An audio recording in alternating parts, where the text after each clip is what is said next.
दोस्तों सोचो अगर मैं कहूं कि आप कार, बाइक, आईफोन या यहाँ तक कि घर भी बिना लोन, बिना ब्याज के खरीद सकते हो, वो भी अपनी जेब से 1 रुपये भी एक्स्ट्रा दिए बिना। सुनने में मजाक लग रहा है ना? लेकिन दोस्तों ये पॉसिबल है और फॉर्मूला बहुत सिंपल है। ईएमआई भूलो, एसआईपी शुरू करो। आज मैं आपको लाइव एग्जाम्पल के साथ समझाने वाला हूँ कैसे सिर्फ थोड़ी सी प्लानिंग से आप बैंक को अमीर बनाने की बजाय खुद को अमीर बना सकते हो। चलो सबसे पहले ईएमआई का हिसाब समझते हैं।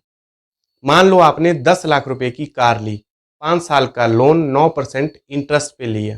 ईएमआई बनी करीब 20,758 रुपये पर मंथ की। अब सुनो शौक देने वाली बात, 5 साल बाद आपकी कार आपको 12.5 लाख रुपए में पड़ेगी। क्यों? क्योंकि 2.5 लाख रुपए एक्स्ट्रा आपको बैंक को ब्याज के रूप में देने पड़ेंगे। और कार की वैल्यू 5 साल बाद शायद ही आपको 5 लाख रुपए भी ना मिले। यानी कि पैसे भी गए और कार की वैल्यू भी गई। ईएमआई में सबसे बड़ी प्रॉब्लम ये है कि आप दूसरों के पैसों से खरीदते हो और उसके लिए उन्हें एक्स्ट्रा पेमेंट करते हो। ईएमआई में कन्वीनियंस तो है, लेकिन कीमत बहुत भारी चुकानी पड़ती। अब जरा उसी ईएमआई का उल्टा कर दो।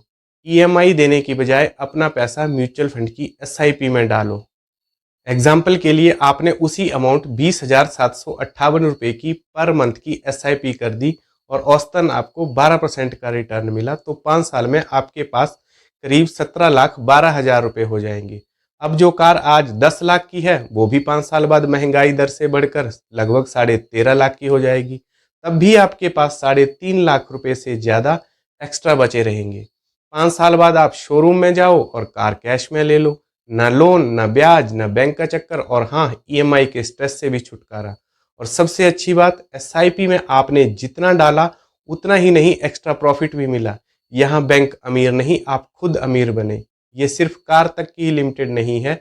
आईफोन या रॉयल इनफील्ड लेना हो, आपने यूरोप ट्रिप पर घूमने जाना हो या अपना घर खरीदना या घर बनाना हो, तब भी आप इस तरह से प्लानिंग करके ईएमआई की बजाय एसआईपी करके बिना ब्याज भरे, बिना टेंशन स्ट्रेस के अपना हर सपना पूरा कर सकते हो।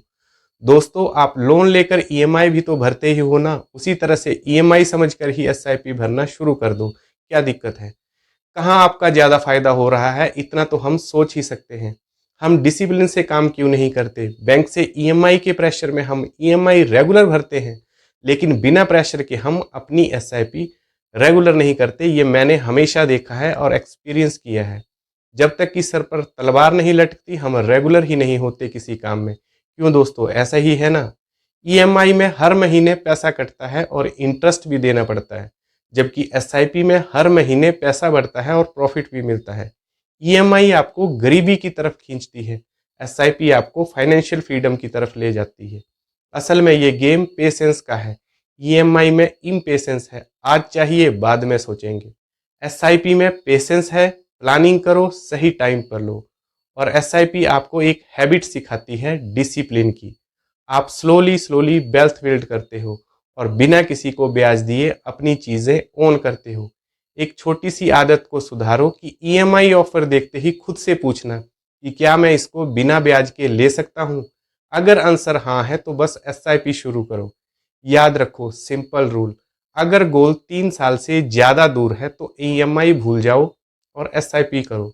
शॉर्ट टर्म गोल के लिए आरडी या सेविंग अकाउंट ठीक है, लेकिन 3 साल से ज़्यादा सपनों के लिए एसआईपी ही बेस्ट है। एग्जाम्पल के लिए अगर 2019 में आपने कार की ईएमआई देने की बजाय एसआईपी शुरू की होती तो आज 2025 में आपके पास कार लेने के लिए पूरा कैश होता, बल्कि 2-3 लाख रुपए एक्स्ट्रा ही बचते। यानी कि कार फ्री में प्लस बोनस में पेट्रोल का खर्चा भी निकल जाता। तो अगली बार शोरूम में ईएमआई का पोस्टर दिखे तो बस याद रखना कि ईएमआई में आप बैंक को अमीर बनाते हो, एसआईपी में खुद को। ईएमआई मत भरो, एसआईपी करो। अगर ये वीडियो आपको हेल्पफुल लगा हो तो चैनल जरूर सब्सक्राइब कर लेना। वीडियो को ईएमआई वाले अपने किसी दोस्त को भेजना मत भूलना। और हाँ, कमेंट में लिखो कि अगला सपना आप कौन सा पूरा करने वाले हो एसआईपी से। मैं आपकी पूरी हेल्प करूंगा और उसी पर अपना अगला वीडियो बना दूंगा। मिलते हैं ऐसे ही किसी अगले वीडियो में, तब तक अपना ख्याल रखें। जय हिंद, नमस्कार।